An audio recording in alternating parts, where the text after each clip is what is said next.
BHU के बिरला छात्रावास के बाहर फायरिंग की घटना सामने आई है, जहां बीए 33 वर्ष के छात्र रोशन मिश्रा पर जान से मारने की नीयत से 4 राउंड फायर किए गए। एक गोली सर के बगल से गुजरी तथा दूसरी गोली छाती के बगल से गुजरी। मौका देखते ही रोशन मिश्रा हॉस्टल की तरफ भागा, जहां पीछे से भी उसके ऊपर फायरिंग किया गया। पीड़ित रोशन मिश्रा का कहना है कि यह सारी घटना पूर्व निष्कासित छात्र क्षितिज उपाध्याय व अभिषेक उपाध्याय के इशारे पर किया गया है। सूचना मिलने के बाद प्रोक्टोरियल बोर्ड के सुरक्षा कर्मी और कई थानों की पुलिस मौके पर पहुंची, जहां से खाली कारतूस भी बरामद हुए। इस घटना के विरोध में बिरला छात्रावास के छात्र धरने पर बैठ गए और आरोपियों के खिलाफ सख्त कार्रवाई और गिरफ्तारी की मांग की। तनाव को देखते हुए परिसर में भारी पुलिस बल और पीएसी तैनात की गई है और स्थिति को नियंत्रण में बताया गया है। वाराणसी से धनेश्वर साहनी की रिपोर्ट।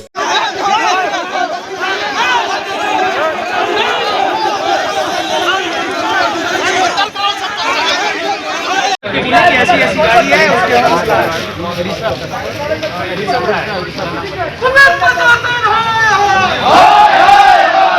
इस्तीफा दो, इस्तीफा दो, इस्तीफा दो, इस्तीफा दो, इस्तीफा दो, इस्तीफा दो। चीफ प्रॉक्टर मुर्दाबाद, मुर्दाबाद, मुर्दाबाद। चीफ प्रॉक्टर मुर्दाबाद, मुर्दाबाद। चीफ प्रॉक्टर इस्तीफा दो, इस्तीफा दो, इस्तीफा। मेरा नाम रोशन मिश्रा है, मैं बीए 33 वर्ष का छात्र हूँ। किस तरह का मामला है? मामला ये है कि पीयूष तिवारी, उसका मित्र ऋषभ राय और उसका भाई तपस बाइक से, हम और हमारे मित्र खड़े थे यहाँ अपने हॉस्टल गेट पे।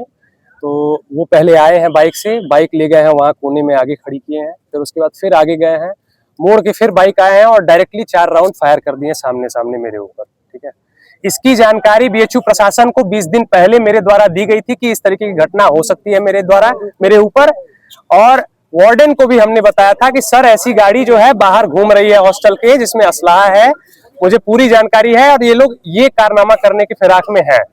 मैंने जानकारी सब कुछ दे रखी थी। स्थानीय प्रशासन को भी लंका थाना में भी मैंने जानकारी दे दी थी। उसके बावजूद भी कोई भी एक्शन नहीं लिया गया बीएचयू प्रशासन द्वारा। इन लोगों को और इंटरटेन किया गया, उल्टा मेरे ऊपर कमेटी बनाई गई बीएचयू प्रशासन द्वारा और उसके ऊपर कोई कार्रवाई नहीं की गई। वो ऐसे ही आके खड़ा होता था, 10 गार्डों से खड़ा होकर बात करता था मेरी सारी जानकारी देने के बावजूद भी, और 4 राउंड गोली वो आज आके चला दिया है ऊपर। तो मैं यही चाहूंगा कि पहले तो तत्काल प्रभाव से जो चीफ प्रॉक्टर सर हैं उसकी जिम्मेदारी लें और इस्तीफा दें।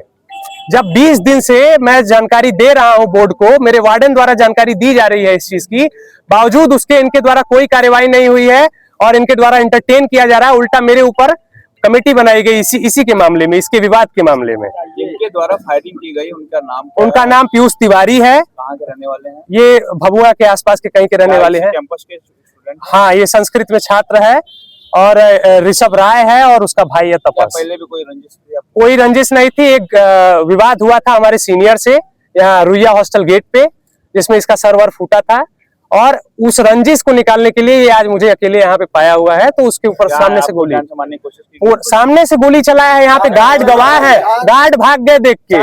4 गोली चली हुई है सामने सामने ऐसे हैं और मांग सिर्फ इतना करते हैं कि पहले इसकी पूरी जिम्मेदारी लेते हुए चीफ सर इस्तीफा दें। पहले जब जानकारी उनको 1 महीने से थी, इसकी 20-25 दिन से थी कि इस तरीके की चीजें हो सकती हैं, क्या कार्रवाई इनके द्वारा की गई? इसकी सूचना आपने कब दिया? इसकी सूचना मैंने वार्डन को 20 से 25 दिन पहले ही दे दी थी और इनके द्वारा वार्डन सर के द्वारा मैंने दिलवाया था कि सर बोर्ड में एक बार इंटीमेट आप कर दीजिए। इसकी जानकारी बोर्ड में जा चुकी है ऑलरेडी। लंका थाने में मैंने सौरभ तिवारी सर को दिया था जानकारी कि सर वो असलाह लेके घूम रहा है, वो कुछ भी कर सकता है। अगर आपकी मांगे पूरी नहीं होती तो अगला कदम क्या होगा? बिल्कुल, हम लोग पहले तो धरने से नहीं हटेंगे, हम आमरण यहीं पे बैठेंगे। पहले चीफ प्रॉक्टर सर इस्तीफा दें, पूरी जिम्मेदारी लेके इस्तीफा दें। उनको पूरी जानकारी थी और वो लोग इंटरटेन कर रहे थे इसको। गिरफ्तारी की मांग करते हैं?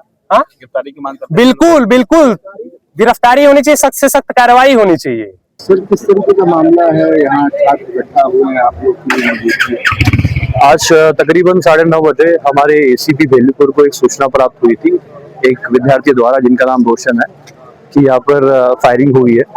फायरिंग की सूचना प्राप्त होती है, तत्काल हमारे चौकी इंचार्ज, बहुत सारे थानों की फोर्स, हमारे एसीपी और मैं खुद यहाँ पर आया। यहाँ पर मौका मुआयना हमने कर लिया है और छात्रों ने उनकी तहरीर भी दी है। तहरीर के आधार पर मुकदमा पंजीकृत करके आगे कार्रवाई की जाएगी। क्या आरोप लगाया है छात्रों ने आपको? जैसे कि मैंने बताया, छात्रों का यही कहना था कि एक छात्र हॉस्टल के बाहर था, तभी एक बाइक पे कुछ 3 युवक आए और उन्होंने फायरिंग कर दी है।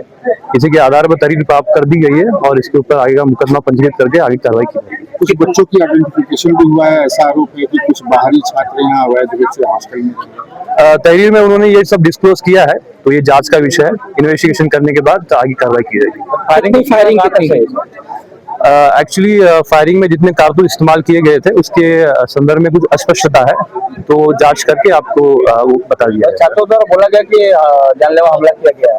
हाँ, तहरीर पे उन्होंने यही कहा है, फायरिंग का मतलब भी जानलेवा हमला होता है।